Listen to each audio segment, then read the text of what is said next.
Okay, we're doing example 4 from section 5.2.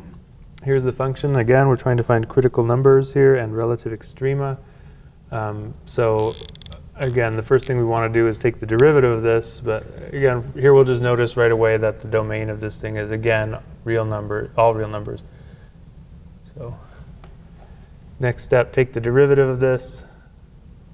So this requires the product rule. We've got a product of two functions here. So we'll take the derivative of the first one, multiplied by the second one, and then plus the first function times the derivative of the second one. Well, that second function is e to the x. Its derivative is the only function that is its own derivative. So that's what we get.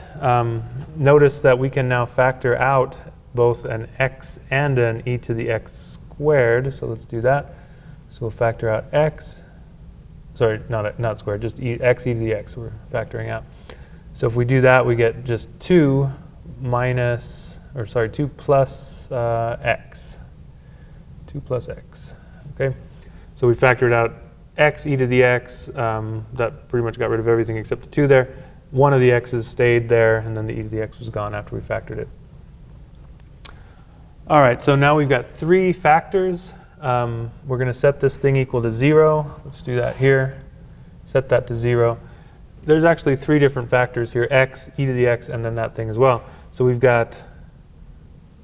set all 3 of them equal to 0 to figure out what these critical numbers are going to be. And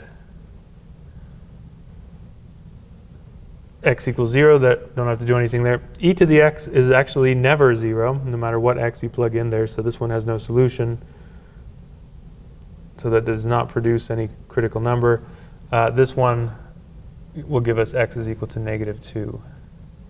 So we've got 2 critical numbers on this for this function. So same thing that we did before. We're going to set up our intervals, go from -infinity up to the smaller of the 2 critical numbers, which in this case is -2. From that critical number up to the next one, and then from that critical number to the end of the domain. Okay, so there's our table. So again, we're interested in, pick a test value, interested in the sign of the derivative, so sign of f prime. And then the conclusion.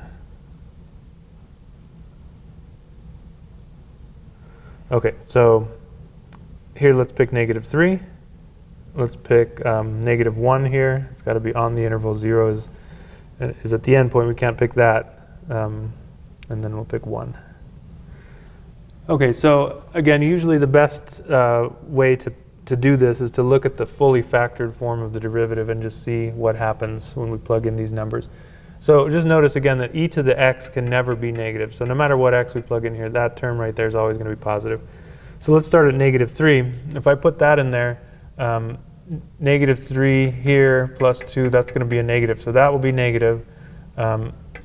And that will also be negative. So I'll have 2 negatives, and that is, again, always positive.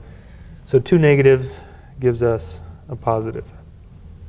When I plug in -1, that term is now positive. That term is negative, and again, that's always positive. So now we've got a negative times a positive. That's a negative. And finally, when I plug in 1, that's positive, that's positive, that's positive. They're all positive, so that's what we end up getting. So our conclusion in this case is that the function is increasing, then it's decreasing, then it's increasing. Again, we notice that it changed, the sign of the derivative changed, so that tells us that we've got changing from max to min means that we've got a maximum. I'm sorry, changing from increasing to decreasing means we've got a maximum. So a maximum at -2, f of -2, and again, we'll have to figure out what that is. And then this here, changing from decreasing to increasing, means that we've got a minimum at 0, and then f of 0. Okay, so let's figure out what those are. F of -2, I plug that into the function. So -2 up here, again, remember it's the original function that we're plugging this back into. -2 squared is +4 4, so we'll have 4. And then if I plug negative 2 in there, I'll have e to the negative 2 power.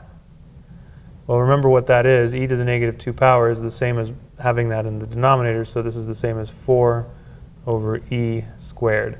And you could approximate that as well if you wanted to. So what does that mean? That we've got a maximum then? The exact location of this maximum is at negative 2.